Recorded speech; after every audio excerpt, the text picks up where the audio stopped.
ನಮಸ್ತೆ ಎಲ್ಲರೂ ಹೇಗಿದ್ದೀರಾ? ಎಲ್ಲರೂ ಚೆನ್ನಾಗಿದ್ದೀರಾ ಅಂತ ಭಾವಿಸ್ತಾ welcome back to my Geeta ji vlogs channel.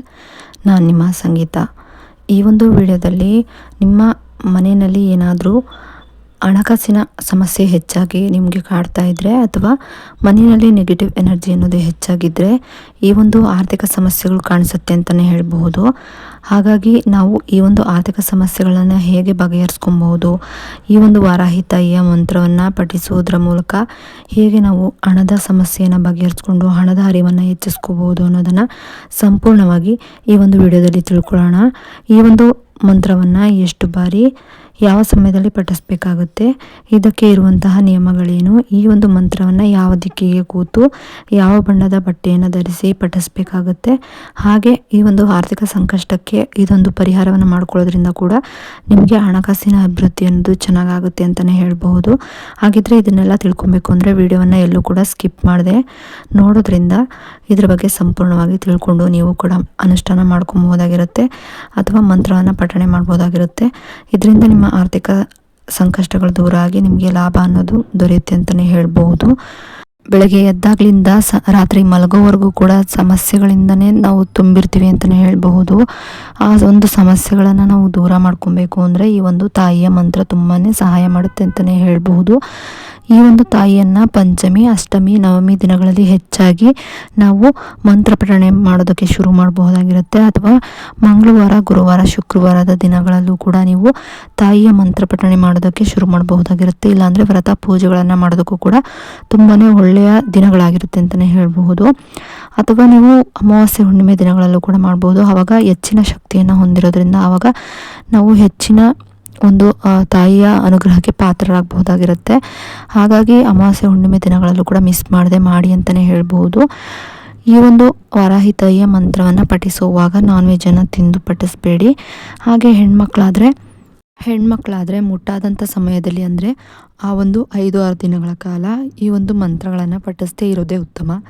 ಆನಂತರ ಬೇಕಾದರೆ ನೀವು ಈ ಒಂದು ಮಂತ್ರವನ್ನು ಪಠಿಸಬಹುದಾಗಿರುತ್ತೆ. ನಿಮಗೆ ಆರ್ಥಿಕವಾಗಿ ಸಂಕಷ್ಟಗಳು ಜಾಸ್ತಿ ಇದ್ದರೆ ನೀವು ಮಣ್ಣಿನ ಹಣತೆ ದೀಪವನ್ನು ವಾರಾಹಿ ತಾಯಿ ಅಂತ ನೆನೆಸ್ಕೊಂಡು ಅದಕ್ಕೆ ಕಪ್ಪೆಳ್ಳನ ಹಾಕಿ ದೀಪವನ್ನು ಪ್ರತಿನಿತ್ಯವೂ ಕೂಡ ಹಚ್ಚಿ ತಾಯಿಯ ಈ ಒಂದು ಶ್ಲೋಕವನ್ನು ಹೇಳ್ಕೊಳ್ಳೋದ್ರಿಂದ ನಿಮಗೆ ಆರ್ಥಿಕವಾಗಿ ಏನೇ ಸಂಕಷ್ಟಗಳಿದ್ರೂ ಕೂಡ ದೂರ ಆಗುತ್ತೆ, ಹಣದ ಹರಿವು ಅನ್ನೋದು ಹೆಚ್ಚಾಗುತ್ತೆ, ಹಣಕಾಸಿನಲ್ಲಿ ಸದೃಢರಾಗ್ತೀರಾ ಅಂತಲೇ ಹೇಳಬಹುದು. ಇನ್ನು ಈ ಒಂದು ತಾಯಿಯ ಮಂತ್ರವನ್ನು ಪಠಿಸುವಾಗ ನಾವು ಪಶ್ಚಿಮ ಅಥವಾ ಪೂರ್ವಕ್ಕೆ ಮುಖ ಮಾಡಿ ಕೂತು ಈ ಒಂದು ತಾಯಿಯ ಮಂತ್ರವನ್ನು ಪಠಿಸಬೇಕಾಗುತ್ತೆ. ಅಥವಾ ದೇವರ ಮನೆಯಲ್ಲಾದರೂ ಕೂತು ನೀವು ಪಠಿಸಬಹುದಾಗಿರುತ್ತೆ.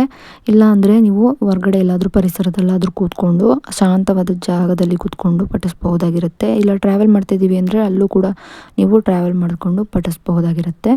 ಈ ಒಂದು ತಾಯಿಯ ಮಂತ್ರವನ್ನು ನಾವು ಬ್ರಾಹ್ಮಿ ಮುಹೂರ್ತದಲ್ಲಿ ಪಠಿಸಬೇಕು. ಅಥವಾ ಸಂಜೆ ಗೋಧೂಳಿ ಲಗ್ನದ ನಂತರನಾದರೂ ಪಠಿಸಬಹುದು.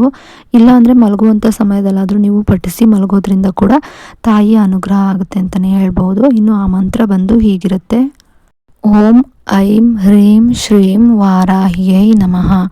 ಓಂ ಐಂ ಹ್ರೀಂ ಶ್ರೀಂ ವಾರಾಹಿಯೈ ನಮಃ.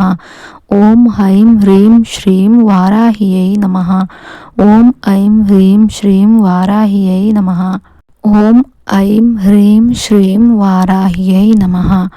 ಓಂ ಐಂ ಹ್ರೀಂ ಶ್ರೀಂ ವಾರಾಹಿಯೈ ನಮಃ. ಓಂ ಐಂ ಹ್ರೀಂ ಶ್ರೀಂ ವಾರಾಹಿಯೈ ನಮಃ. ಓಂ ಐಂ ಹ್ರೀಂ ಶ್ರೀಂ ವಾರಾಹಿಯೈ ನಮಃ. ಓಂ ಐಂ ಹ್ರೀಂ ಶ್ರೀಂ ವಾರಾಹಿಯೈ ನಮಃ. ಓಂ ಐಂ ಹ್ರೀಂ ಶ್ರೀಂ ವಾರಾಹಿಯೈ ನಮಃ. ಓಂ ಐಂ ಹ್ರೀಂ ಶ್ರೀಂ ವಾರಾಹಿಯೈ ನಮಃ. ಓಂ ಐಂ ಹ್ರೀಂ ಶ್ರೀಂ ವಾರಾಹಿಯೈ ನಮಃ. ಈ ರೀತಿಯಾಗಿ ನಾವು 108 ಬಾರಿ ಅಥವಾ 21 ಬಾರಿ ಈ ಒಂದು ಮಂತ್ರವನ್ನು ಪಠಿಸೋದ್ರಿಂದ ಅಥವಾ ನಾವು ಪಠಿಸೋದಕ್ಕಾಗೋದಿಲ್ಲ ಅನ್ನೋರು ಈ ಒಂದು ಮಂತ್ರವನ್ನು 108 ಬಾರಿ ಅಥವಾ 21 ಬಾರಿ ಬರೆಯೋದ್ರಿಂದ ಸಂಪೂರ್ಣವಾದ ಫಲಗಳನ್ನು ನಾವು ಪಡ್ಕೋಬಹುದಾಗಿರುತ್ತೆ. ಬರೆಯೋದ್ರಿಂದ ಅಥವಾ ಪಠಿಸೋದ್ರಿಂದ ಎರಡರಿಂದನೂ ಸಮನಾದ ಫಲಗಳನ್ನು ನಾವು ಪಡಿಬಹುದಾಗಿರುತ್ತೆ.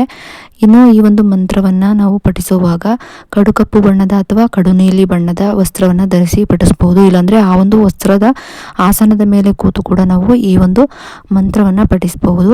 ಈ ಒಂದು ಮಂತ್ರವನ್ನು ಪಠಿಸೋದಕ್ಕೂ ಮುಂಚೆ ನೀವು ಪಾಸಿಟಿವ್ ಪಾಸಿಟಿವ್ ನೀವು ಪ್ರೆಸೆಂಟಲ್ಲಿ ಪಡ್ಕೊಂಡಾಗ ಹೇಗೆ ಖುಷಿಯಾಗಿರ್ತೀರೋ ಆ ರೀತಿಯಾಗಿ ಖುಷಿಯಾಗಿ ಪಡ್ಕೊಂಡಿರೋದನ್ನು ನೀವು ಫೀಲ್ ಮಾಡಿಕೊಂಡು ಈ ಒಂದು ಮಂತ್ರವನ್ನು ಹೇಳ್ಕೊಬೇಕಾಗತ್ತೆ. ಪಾಸಿಟಿವ್ ಆಗಿ ಮೈಂಡನ್ನು ಇಟ್ಕೊಳ್ಳೋದ್ರಿಂದ, ಪಾಸಿಟಿವ್ ಆಗಿ ನೀವು ಫೀಲ್ ಮಾಡೋದ್ರಿಂದ ಕೂಡ ನೀವು ಅಂದ್ಕೊಂಡಿದ್ದನ್ನು ಪಡ್ಕೋಬಹುದಾಗಿರುತ್ತೆ. ಹಾಗೆ ಆರ್ಥಿಕ ಸಮಸ್ಯೆಗಳನ್ನು ಬಗೆಹರಿಸ್ಕೊಂಡು ಹಣಕಾಸಿನ ಸಮೃದ್ಧಿಯನ್ನು ನೀವು ಕಾಣಬಹುದಾಗಿರುತ್ತೆ. ಇನ್ನು ಈ ಒಂದು ವಿಡಿಯೋ ಏನಾದರೂ ನಿಮಗೆ ಇಷ್ಟ ಆಯಿತು ಅಂದರೆ ಲೈಕ್ ಮಾಡಿ, ಶೇರ್ ಮಾಡಿ, ಕಮೆಂಟ್ ಕೂಡ ಮಾಡಿ. ಇನ್ನಷ್ಟು ಇಂತಹ ಮಾಹಿತಿಗಳನ್ನು ನೀವು ತಿಳ್ಕೊಬೇಕು ಅನ್ನೋದಾದರೆ ನನ್ನ ಗೀತಾಜಿ ವ್ಲಾಗ್ಸ್ ಚಾನಲ್ನ ಸಬ್ಸ್ಕ್ರೈಬ್ ಮಾಡ್ಕೊಂಡು ವಿಡಿಯೋ ನೋಡಿ. ಸಬ್ಸ್ಕ್ರೈಬ್ ಪಕ್ಕ ಬೆಲ್ ಐಕನ್ ಬಟನ್ ಇರುತ್ತೆ, ಅಲ್ಲಿ ಆಲ್ ಆಪ್ಷನ್ ಮೇಲೆ ಕ್ಲಿಕ್ ಮಾಡಿದ್ರೆ ನಾನು ಯಾವುದೇ ರೀತಿ ಹೊಸದಾಗಿ ವಿಡಿಯೋ ಮಾಡಿ ಅಪ್ಲೋಡ್ ಮಾಡಿದ್ರೂ ಕೂಡ ನಿಮಗೆ ನೋಟಿಫಿಕೇಷನ್ ಮೂಲಕ ಮೊದಲು ಬಂದು ತಲುಪುತ್ತೆ. ಆಗ ನೀವು ನನ್ನ ವಿಡಿಯೋಗಳನ್ನು ಮಿಸ್ ಮಾಡದೆ ನೋಡ್ಬೋದಾಗಿರುತ್ತೆ. ಈ ಮಂತ್ರಗಳ ಬಗ್ಗೆ ಮಾಹಿತಿಯನ್ನು ನೀವು ತಿಳ್ಕೊಬಹುದಾಗಿರುತ್ತೆ. ಇನ್ನು ವಿಡಿಯೋ ಇಷ್ಟ ಆದರೆ ಶೇರ್ ಮಾಡೋದನ್ನು ಮರಿಬೇಡಿ. ಇನ್ನು ವಿಡಿಯೋ ನೋಡಿದ್ದಕ್ಕಾಗಿ ಥ್ಯಾಂಕ್ ಯು ಫಾರ್ ವಾಚಿಂಗ್.